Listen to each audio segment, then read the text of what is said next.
everybody, welcome back to a bit of a belated video. Now, I didn't think this video would take this long to do. So before we get into today's video, I need to set some little ground rules for you guys. Number one, like and subscribe as per always. Please subscribe to the channel. We are on our way to 25k. We've actually had quite a good month or two since we've got well over 100 subscribers. Now, I do these types of videos. It's going to be part 1 and part 2, by the way. I do these types of videos every year. And this year, I found it the most difficult to do this. I'm going to go grab my glasses, actually. So this has been the hardest I've ever found it to do these videos. That is because I think the transfer market is so up in the air. I think it's so hard to determine at the minute what clubs can afford to do things and what clubs can't afford to do things. I spent literally 7 hours looking through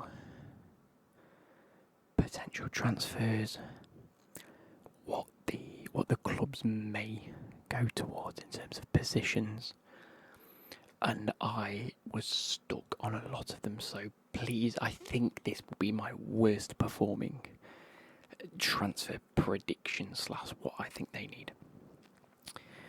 And there's some really obvious ones in there, which is a nightmare for me because they're not the ones I really want to throw in. But they're the ones where the players, like high-profile players, are linked to them clubs, and it is what it is. There are some which, by the way, I did this 3 days ago. I spent all of Saturday doing this. It's now Monday, so Saturday, Sunday, Monday. And I've got to get this video out in like an hour's time. And a few of them have actually come true.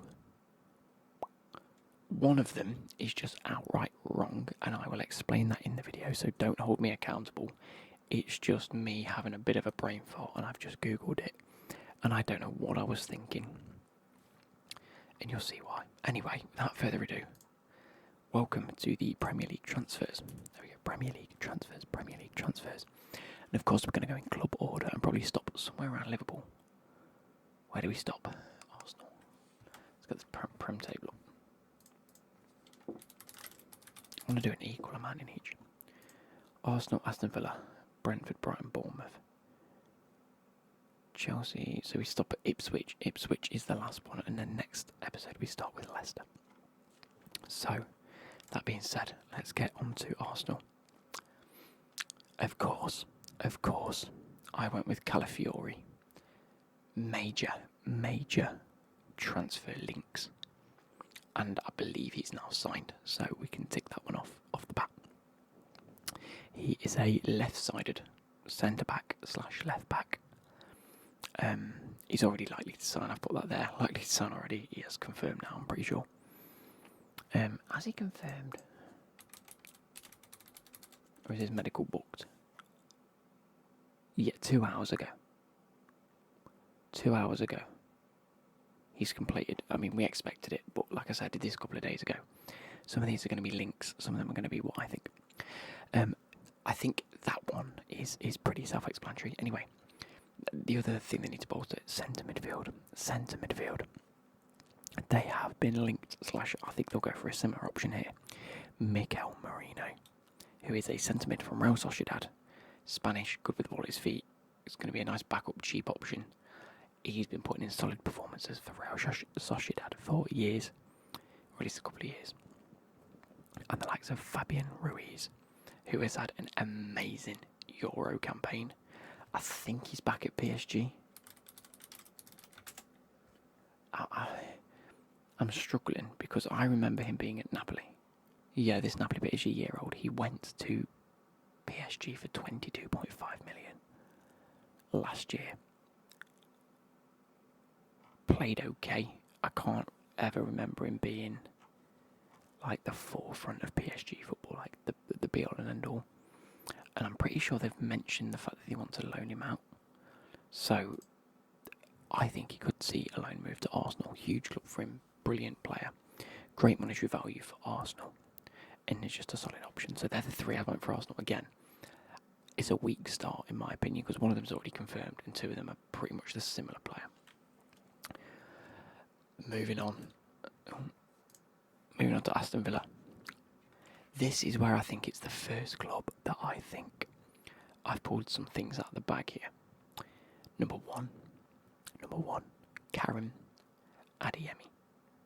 The winger, primarily left winger, but can also play on the right wing, from Borussia Dortmund. Now, they have just let go of Diaby for £60 million, €60 million, maybe £50 million, something along them lines. If they can replace a similar player that is fast, good with the ball at his feet, a very good dribbler of the ball, maybe not the best finisher in the world, but I don't think Diaby was either, and can play on both wings. I think for half, or better than half the price, he's going to be an absolute steal. And I know that Dortmund are looking to offload maybe 2 or 3 players. The next is João Felix. I've mentioned there that he's done well in the Prem previously. When he was at Chelsea, I don't think he was all that bad. I think he settled in quite well. He just never really found form, but I don't think anyone did under that team that he played in. I think we had a lot of mismatched teams and a lot of injured players. I think for Aston Villa, he could be a great backup to a lot of the midfield players that they've got in Aston Villa, if not a prime starter. And I just think it's an absolute solid option. I think I've written solid option a lot in these because I think a lot of these are just solid options for the teams that they are respectively linked with. And again, could be a fantastic bit of business. And then one area I did identify is right back. I think they need a Matty Cash replacement. I don't know if there is anyone playing there at the minute that I've just absolutely brain farted on.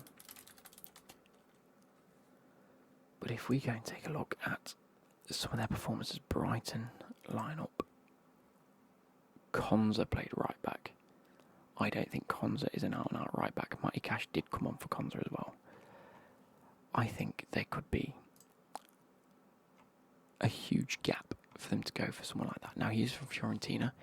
He's still only 20 years old. He's got such a future ahead of him, very promising. And I think it could be the right time for Aston Villa to go and invest in a young up-and-coming right back that has bags of quality and potential and has played in European football, which Aston Villa now have. So, again, I think it could be very, very important for Aston Villa. And all that for a combined 95 million when you've sold one player for 60, 70, or 50, 60 million. I think could be a good bit of business. Moving on, we have Brentford. Brentford.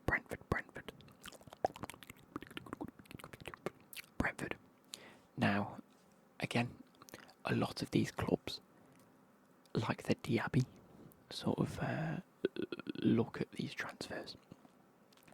I think a lot of these players that the clubs will bring in will be because they are replacing someone that may potentially go. So, Strahinja Pavlovic is a centre-back from RB Leipzig, valued at around about £25 million. Strong, quick, a left-footed centre-back, which I think Brentford are in dire need of. I'm going to check that just in case. Brentford. Roster. Doesn't say whether he's left or right foot. I don't know if they're in dire need of a left-footed centre-back, but it seems like in football at the minute, a left-footed centre-back is very much sought after. Either way, I think it could be a solid option. That screams a Brentford signing, not Yugoslavian. That's probably a poor term. An Eastern European centre-back or player from a reputable club coming in for a relatively lower fee, shall we say. Anyway, next we have Mario Strykens. Is a centre mid from Anderlecht, coming in at about £10 million. 19 years young. I think he could be one of the best ball-playing midfielders that we see. He's very, very much a technical player if that's anything to go by. Has the Belgian Pro League started? It has. The Belgian Pro League started yesterday and he's already made one appearance for Anderlecht, which is very good.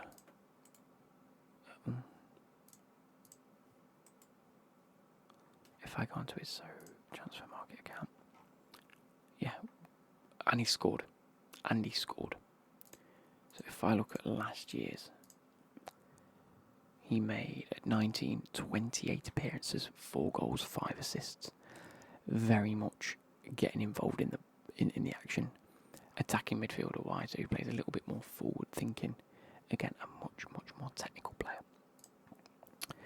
And then no Rockefeller. I think if Ivan Toney were to leave Brentford this window, which I do think he will, I think he's going to go Spurs. I think they're going to need to get a backup option. I don't think that Mbeumo or whoever it is they've got up front nowadays is good enough as a replacement. I think Okafor could be fantastic. Again, good Tony backup. Definitely a goal threat, runs in behind. I wouldn't be surprised if we see AC Milan offloading a number of players this season just to sort of lighten their squad a little bit. Moving on to Bournemouth, we have Dean Huijsen, centre-back, £15 million from Juventus.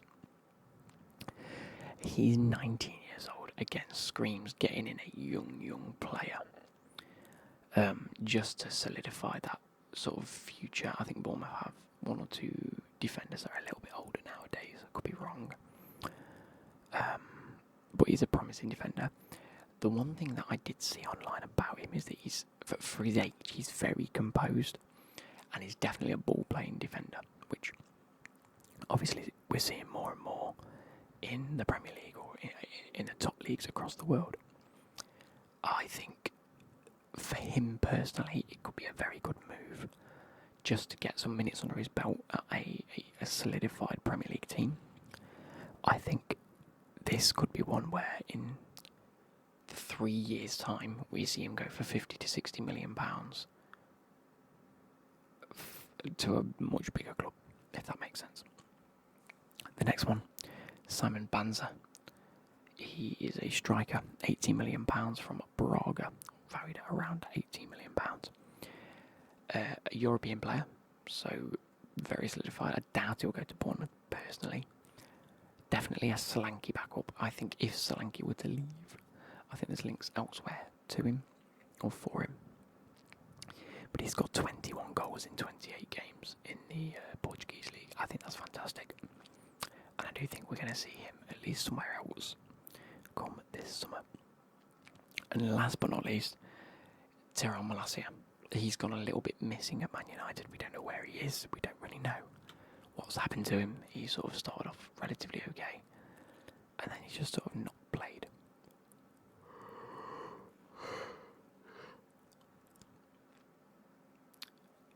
He hasn't really played in a little while. So, a young player like Kirkes could be leaving Bournemouth.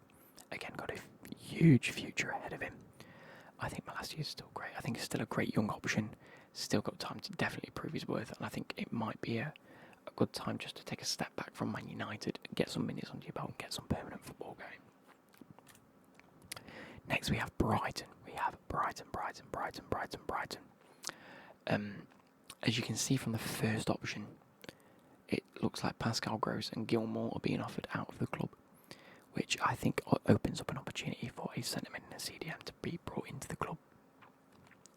And then the first, of course, is Mats Pfeiffer, CDM from Feyenoord.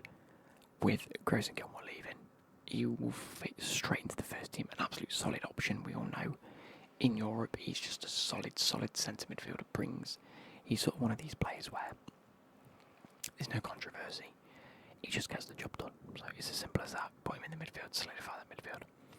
The next is Jorginho Rota with the likes of Evan Ferguson, Danny Welbeck, getting a little bit older still. I know he had a good end to the season, but, you know, I'm trying to think of who else plays up front. It could be time to invest in a little bit of a younger player. He's only 22 years old. He's definitely fast. Leeds paid a lot more for him, and I think that he'd want to be leaving Leeds if an offer came in from Brighton. So I think it's one of those options where it could potentially happen if the timing and the terms were correct. And then last but not least, with another centre mid looking to come in. 20 years old, nice and young, definitely got minutes under his belt with Birmingham City now that have been relegated to League One. So Jordan James is the name. He's not going to want to stay there. He's got 8 goals in 42 games last season. Played lots of games. Got involved in the day-to-day running of the club. It's not what I was going to say. Got involved in just a lot of the play. He got involved in all the games. He's just a good solid centre midfielder with a huge potential. Next we have Chelsea.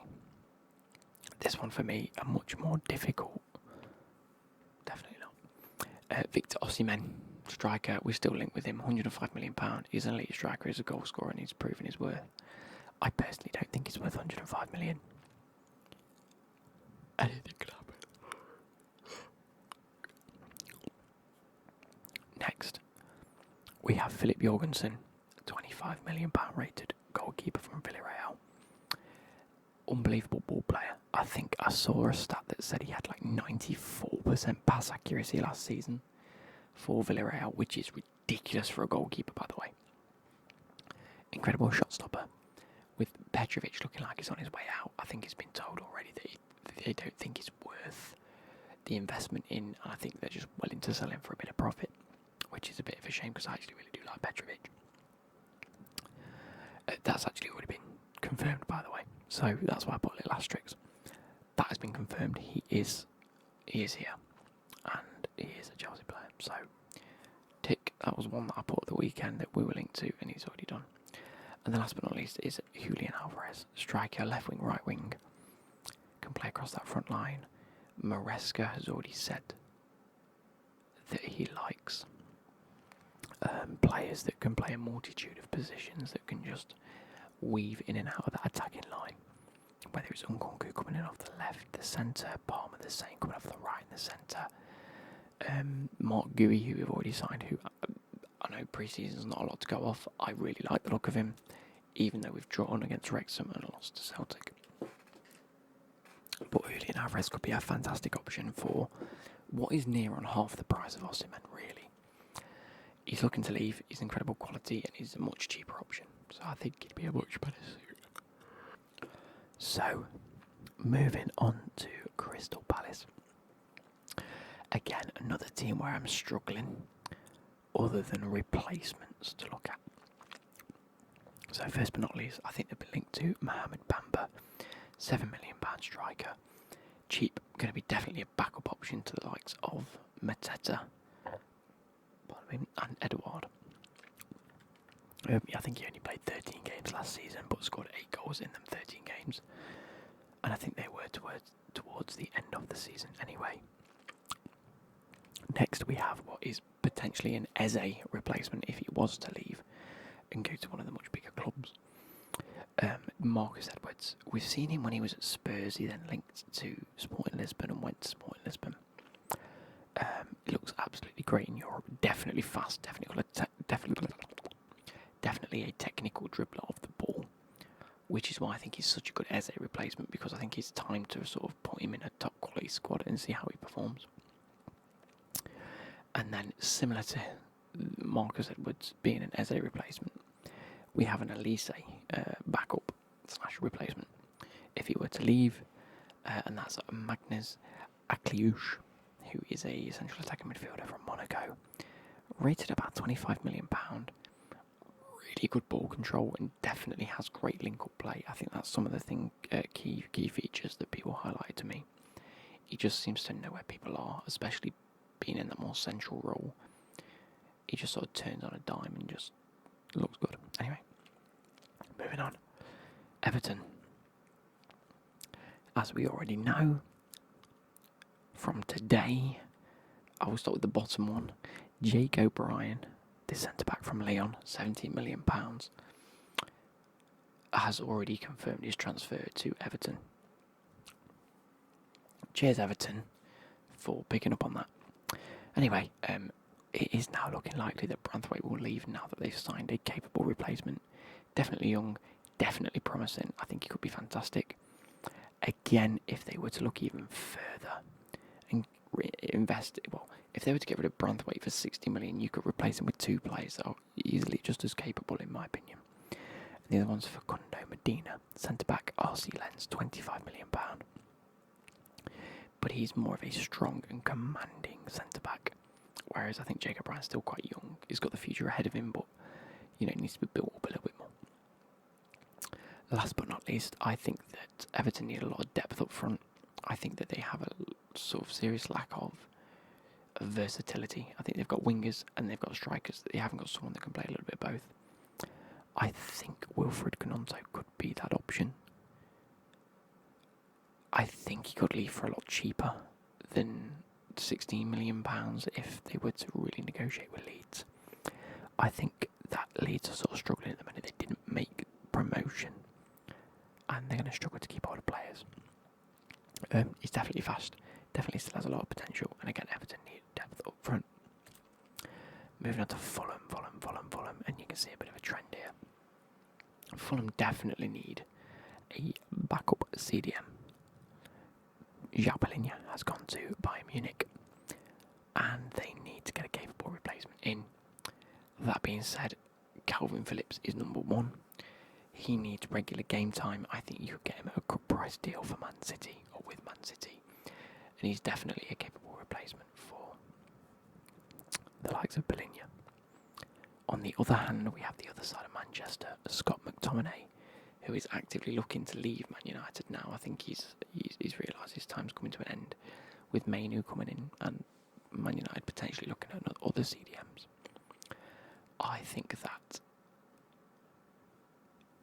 he's a much better suit for Fulham than Calvin Phillips personally. Or is it Calvin Phillips? I don't know. I think these got much better quality, upper prem quality. I don't think Calvin Phillips really... He just lost it, hasn't he, at Man City, and he went to West Ham on loan. He hasn't looked great. So I just think Scott McTominay is a much better replacement, and I would prefer to see Scott McTominay at Fulham personally. And moving on, we have a centre-back. Obviously, Tosin Adarabioyo left on a free transfer. I think there's someone else that might be leaving as well. I can't remember off the top of my head. And I know they've been linked to this £25 million defender from Fluminense, by the way, in the Brazilian league. They've said that he might genuinely be a monster. Strong and I'm not talking like a Man United level or a Man City or Chelsea or Tottenham level-esque, but if a mid-table Premier League team picked this guy up, I think he could look absolutely fantastic. Strong and commanding are the two things that they've mentioned. Still relatively young as far as I'm concerned. An absolute great prospect and could become a world beater. And ending on an absolute high, we have Ipswich newcomers to the Premier League. Now, at the start of the video, I said I made a bit of a mistake. It is this first one. It is Elkan Baggett, centre-back, that's valued at 250k. I have made an absolute mare of this because for whatever reason I either saw him linked to them or I might have actually gone on SoFIFA.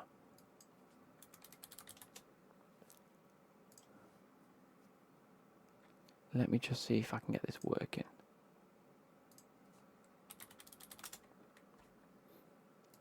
There's no way I looked at him on SoFIFA, by the way. I must have seen something in real life about Elkan Baggett. But it turns out he's actually already an Ipswich player. Like, he was just on loan last season at another club. And actually, he's already an Ipswich player and has been. So I don't know where I've got that from, but I will let you know. He could be like a new signing. He's young, he's a great prospect, and he's a good depth option. At least for Ipswich Town. Moving on, I think they've looked at the right-hand side already. They've got Amari Hutchinson. I think they've already signed deals for a few players. Who have they signed already?